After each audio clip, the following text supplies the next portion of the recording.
YouTube channel सभी दर्शकों का मैं हार्दिक स्वागत है। मैं विवाह गीत लेकर आई हूँ। आप लोग को पसंद होगा तो लाइक सब्सक्राइब शेयर और कमेंट जरूर बताइएगा। बहुत प्यारा सा गीत है। लाल मड़वा पियर मड़वा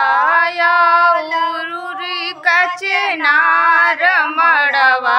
अरे माई ओही मड़वा बैठे निमन सुहावा, सुसुक सुसुक रोवे लगनी, अरे माई ओही मड़वा बैठे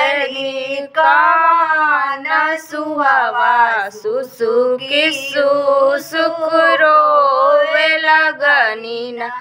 के करा के ई पापा कहबो, के करा के मम्मी कहबो, अरे माई के करा पलंगिया पर सोइबो करबो,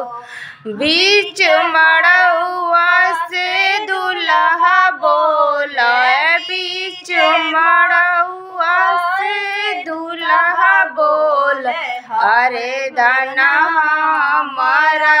जे पापा के हियू पापा कहिया, मम्मी के मम्मी कहिया,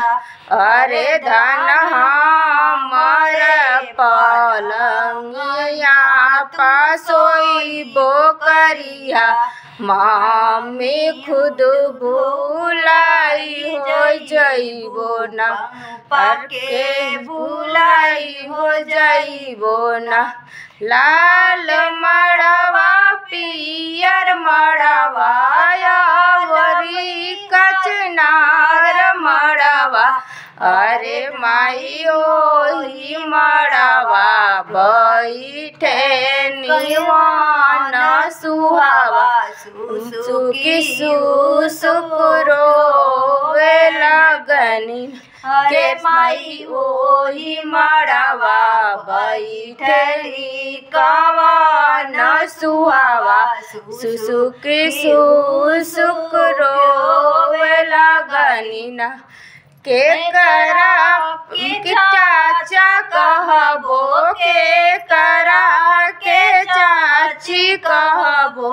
अरे माई के करा पलंगिया सोइबो करबो, मड़वा में से दुल्हा